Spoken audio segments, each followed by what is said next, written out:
sa tiwala at suporta na binigay po sa akin sa nakaraang 5 taon at sa isang probinsyano lamang na binigyan po ng pagkakataon na makapag-serbisyo po sa ating mga kababayan. Ako po isang Bisaya na Batanggenyo na binigyan po ninyo ng pagkakataon na maging senador. Ngayon, habang ako ay nagsusumite sa aking certificate of candidacy para sa darating na senatorial elections, nais ko rin pong ibahagi sa inyo ang aking mga advokasya at ang aking nagawa bilang inyong senador sa nakaraang mahigit 5 taon. I have authored 15 laws, co-authored and co-sponsored 164 laws at 69 principally sponsored laws. Karamihan dito ay upgrading and establishing hospitals. Dahil isa sa aking advokasya nung nanalo po ako ay ang health. At nabigla po tayo ng panahon ng pandemya. Kaya hindi po ako nagkakamali na the more we should invest sa ating healthcare system. At hindi ko po lilimitahan ang aking sarili bilang isang senador lamang. Trabaho po namin ay legislation, constituency at representation. Kaya kahit sang sulok ng Pilipinas, halos napuntahan ko na po ito. Mula sa North, Batanes, mula Apari hanggang Hulon North. Punta tayo ng West, sa Palawan. Napuntahan ko na magkabilang dulo. East, dito naman po sa Samar. Hanggang dito sa Hulon, napuntahan ko na po yan. Sunog, baha, pagputok ng bulkan, lindol. And tapusin ko lang yung advocacy ako. Unahin ko po, kalusugan bilang chairman ng Committee on Health, food security, trabaho at kabuhayan, pabahay, edukasyon, improve kung expanded tertiary education, yung batas na naipasa na po. At syempre, sports at kabataan.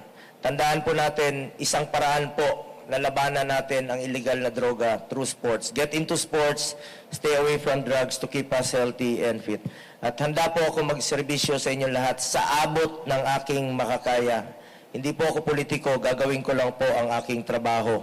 At susulong ko yung mga pro-poor programs at ipagpapatuloy ko po ipagpapatuloy ko po yung programang may tapang at malasakit sa kapwa Pilipino. Salamat po. Maraming salamat po. Tanong from the media. Robert Mano, Teleradio. Pakipasa po ng mikropono. Thank you.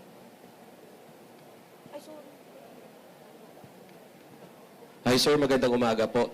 Morning, Sir, bago kayo nag-file ng Certificate of Candidacy, nagkaroon ba kayo ng tsansa na makausap ang dating Pangulo natin? At kung nakapag-usap po kayo, ano yung napag-usapan ninyo? May bilin po ba? And another one, sabi po ni Senator Bato kanina, may grand demolition job sa mga Duterte at sa mga kakampi niya. Kung ganun po yung situation, will you still seek endorsement from the former President at kay Vice President Sara Duterte? Alam nyo, isa lang po hindi po siya nakikialam sa trabaho namin. Ever since, alam ni Senator Bato yan. Isa lang, noon, before pa ako naging senador, at nung naging senador ako, isa lang sinabi niya sa akin, gawin mo lang yung tama. Just do what is right. Umikot ka lang sa tama. Hindi ka magkakamali dyan. At ako, yung aking mga programa at ang aking legislative agenda, ito pong mga pro-poor programs, yung makakatulong sa mga kababayan nating mahirap, especially sa health.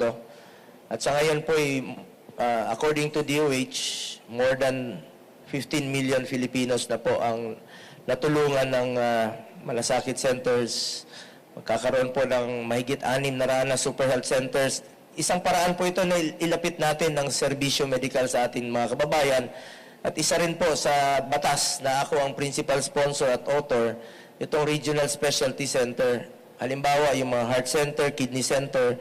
Ito po yung mga programa rin po ng present administration, itong Regional Specialty Center, na palawakin pa yung serbisyo medical. Ang hirap po sa amin, buhay mula sa probinsya, na wala pong access sa medical, pagpapaopera sa puso, kidney transplant, lung, cancer.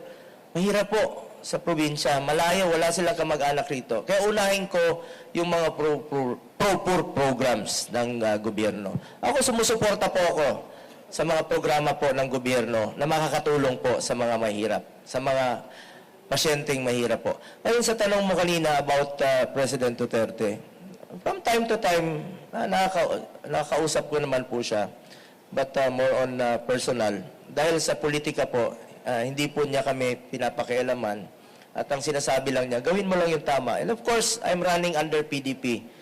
Chairman po namin si Pangulong Duterte.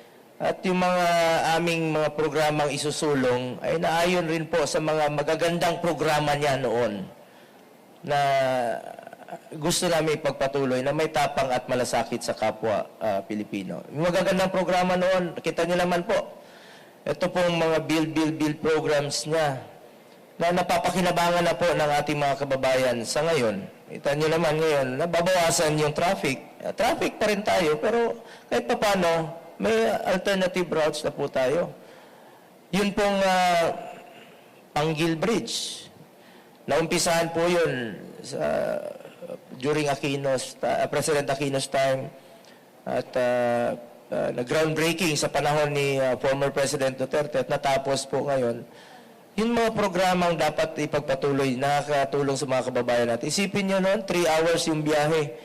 Yan po isa sa mga proyektong isinulong ng natin noon sa panahon ni dating Pangulong Duterte at ang taong bayan na po ang nakikinabang dito. From Philippine Star. As Okay na ba? endorsement? Of course. Siyempre, PDP kami at ni-endorso po kami ni dating Pangulong Duterte. At ako'y naniniwala po sa kanyang very strong endorsement. From Philippine Star, Ms. Mayen Alcatran. Sir, i-endorse po kayo ni Presidente. Masasama po ba siya sa inyo sa kampanya? Yan po ang hindi ko pa po masasagot ngayon.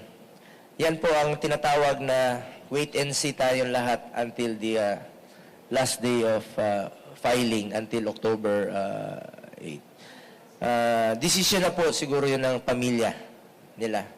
Lalong-lalo na po sa ngayon, sila na po ang nag-uusap kung saan po nila nais tumakbo. At ako'y naniniwala naman po na si dating Pangulong Duterte, pag dyan na yung pagmamahal mo at pagsiservisyo, nakasanayan na ng katawan mo, hinahanap yung kanyang pagsiservisyo sa kapwa Pilipino, hinahanap niya po. Kung sa tanong mo anong posisyon, hindi ko po masasagot na po yan.